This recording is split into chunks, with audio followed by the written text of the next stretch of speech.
Here are some common mistakes in algebra. Palagay ko magkakaroon pa ng part 2 to.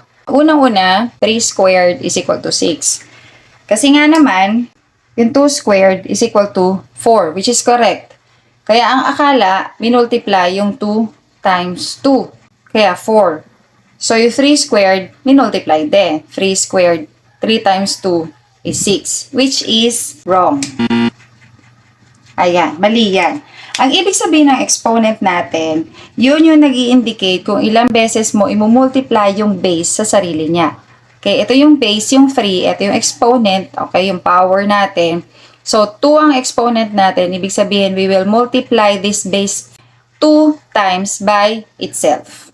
Okay, so 3, ang ibig sabihin yan, 3 times 3 is equal to 9.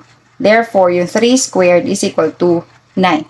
4 squared is equal to 16 kasi 4 times 4 is equal to 16. Next, x plus x is equal to x squared. Ayan. Minultiply din nila. Pero kung babasahin mo, x plus x, hindi ka nag-multiply. You add. Magkaiba ang rules nila. Pag nag-add tayo, kukunin lang natin yung numerical coefficients nilang dalawa at yun ang i-add natin and then copy yung variable. So, ibig sabihin, itong x squared ay mali. X plus x, ang numerical coefficient ng x ay 1. Ang numerical coefficient ng x dito ay 1 din. So, 1x plus 1x is 2x. Ayan ang sagot. Next, x plus y. O, ayan, ganun din ang ginawa doon. X plus y is equal to xy. Hindi tayo nagmo-multiply. Pag x times y, that is xy. Pero ang x plus y, hindi ito ang sagot. Okay, ang x plus y, dahil hindi naman sila common terms, hindi sila similar terms, hindi sila like terms, hindi natin sila pwedeng i-add. So, yung x plus y natin ay x plus y pa din.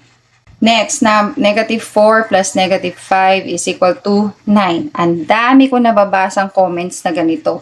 Diba kapag dalawang negatives ay positive? Tama naman. Kaya lang kapag minumultiply mo or dinidivide mo. Magkaiba ang rules ng addition and subtraction sa multiplication and division. Okay, tama yung sinabi ninyo na dalawang negatives ay equal sa positive kung nagmumultiply kayo or nagdi-divide.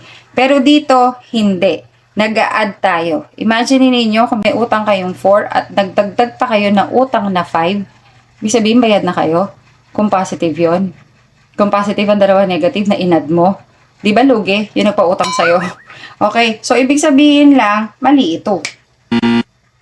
Ang rules doon, pag inad mo, dalawang negatives, negative din ang magiging sagot. Pag inad mo, magkapareho ng signs, copy the sign. Mag-a-add ka, pero you will copy the sign. Okay, negative 4 plus negative 5. Magkamukha ng signs, ibig sabihin mag-a-add ka. So, 4 plus 5 is 9. Kaya lang, pareho sila negative, kaya negative 9. Yan. Buti na lang nga may mga nagko-comment doon na sila na yung sumasagot. Salamat doon sa mga nagsasagot na yun ha. Okay. Next, ito. Medyo fresh pa to kasi medyo may nakita-kita pa ako nito kanina kasi di-discuss ko lang ganito kanina. X plus 3 all over x. Ayan, sinabi ko na hindi pwedeng mag-cancel out kapag merong plus or minus sign kasi hindi pa sila factors. Ito relatively prime na. Ito relatively prime din. So, walang factors doon. Yung other factor lang niya is 1. Lahat naman talaga may factor na 1. Okay, so ang ginagawa, nakakita ng x dito, kinancel pareho. Tapos ang sagot na lang nila is 3, which is hindi. Hindi iyan yan ha. O ano magiging sagot? X plus 3 all over x. Factorable ba? Sabi ko nga kanina, hindi na. Factorable ba? Ulitin ko, relatively prime na yan. So, ibig sabihin, ito na yung sagot niyan. X plus 3 all over x.